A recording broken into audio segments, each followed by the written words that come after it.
Hola, soy Estela Guadalupe González Hernández y soy estudiante de la licenciatura de Historia en la Universidad Autónoma de Chihuahua. En esta presentación analizaré el impacto positivo de la economía en el periodo conocido como el Porfiriato, es decir, entre el año 1876 y 1911. Me enfoqué en los aspectos positivos debido a que en el imaginario colectivo predomina la idea de negatividad que existió en este gobierno. Sin embargo, considero que es importante reconocer aquello positivo que sí tuvo este gobierno del que hablamos.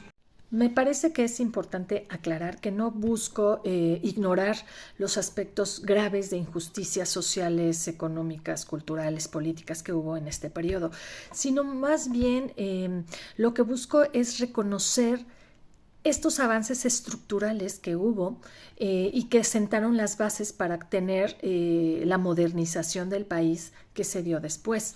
Para ello voy a abordar tres ejes centrales. El primero de ellos es la necesidad de orden y de estabilidad política necesarias para lograr un crecimiento económico. El segundo tiene que ver con el desarrollo de la infraestructura, especialmente del ferrocarril, y el tercer elemento es la atracción de la inversión extranjera y el desarrollo industrial que hubo en este periodo. Hablemos del primer aspecto, que es la estabilidad política y el orden económico. Es decir, 3 décadas atrás de este periodo del que estamos hablando, había un desorden, intervenciones extranjeras, gobiernos muy cortos y efímeros, de tal manera que fue fundamental el régimen de Porfirio Díaz que existiera un orden que él llamó la paz y el orden. En este sentido, constituyó este orden la centralización del poder, es decir, para lograr esta paz y esta estabilidad política fue necesario que Porfirio Díaz tomara en sus manos el poder de manera centralizada. Esto tuvo un efecto inmediato en la economía por la seguridad jurídica que sentían las personas, los inversionistas tanto nacionales como extranjeros, y esto fue uno de los elementos que generó que pudiera llegar inversión extranjera a México. En el ámbito económico, el porfirismo estableció una política liberal y exportadora, inspirada en lo que se le denomina el positivismo. ¿Esto qué significó? Se redujeron los aranceles, se respetaron los contratos y se modernizó la administración pública. Resalta mucho el nombre de José Yves Limantour, que él era el secretario de Hacienda en la parte final del periodo de Porfirio Díaz. Este secretario de Hacienda logró un equilibrio en el presupuesto federal. Logró también pagar deuda externa y acumular reservas internacionales, algo que fue inédito porque anteriormente no se había logrado estas circunstancias. Entonces, por primera vez desde que fue la independencia, la economía mexicana se encontraba en una economía sostenible, creciente, que esto duró 3 décadas. Ahora hablemos del segundo eje o el segundo aspecto, que tiene que ver con la infraestructura ferroviaria.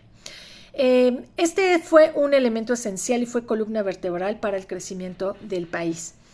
Uno de los logros más importantes del Porfiriato fue justo la expansión de manera masiva de la red ferroviaria o de los ferrocarriles. Al inicio del periodo de Porfirio Díaz, es decir, en 1876, solamente se tenían 600 kilómetros de las vías férreas. Sin embargo, para su conclusión ya había 20,000 kilómetros.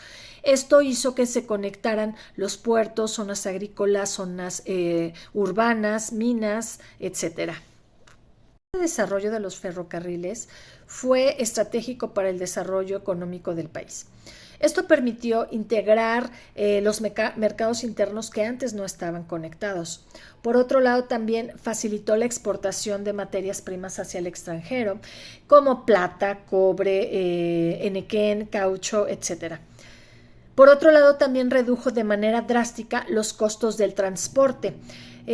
Por ejemplo, llevar una tonelada de maíz a Guadalajara, de Guadalajara a la Ciudad de México, pasó de costar 30 pesos a menos de 2 pesos. Por otro lado, los ferrocarriles impulsaron industrias importantes complementarias como por ejemplo talleres mecánicos, la producción del acero, telecomunicaciones como el caso del telégrafo, que también se expandió mucho en este periodo, además de los servicios financieros que fueron importantes en este periodo.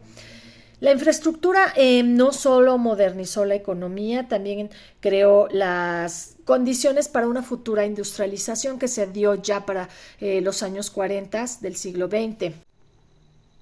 El tercer elemento estratégico que quiero señalar es el tema de la inversión extranjera y el desarrollo industrial. Podemos decir que Porfirio Díaz siempre prefirió el desarrollo económico a la soberanía nacional. De esta manera, los países que invirtieron en nuestro país de manera masiva fueron Estados Unidos, Inglaterra, Francia y Alemania. Los principales elementos en los que invirtieron masivamente fueron primero la minería, convirtiendo a México en uno de los países con una modernización muy importante en la extracción. El segundo elemento fue el petróleo. En este caso, convirtieron a México en el segundo exportador más grande del mundo después de Estados Unidos. Y el tercer elemento es la comercialización, especialmente agrícola, sobre todo en café y en enequén, el café en Chiapas y el enequén en Yucatán. Finalmente, es de señalar que el desarrollo económico que se generó en este periodo no justifica las injusticias y las cuestiones sociales que fueron violatorias por parte de este gobierno. Solo busco comprender cómo es que se forjó el México moderno con base en este desarrollo transformador del porfiriato. En suma, fueron 3 líneas estratégicas que determinamos para estudiar y explicar las bases de la modernización de los siguientes años posteriores al porfiriato. El primero fue la estabilidad política y económica que necesitaba nuestro país después de grandes guerras internas posterior a la independencia. La segunda fue el desarrollo de la infraestructura, sobre todo en el tema de los ferrocarriles. Y el tercero fue la inversión extranjera y el desarrollo de la agricultura.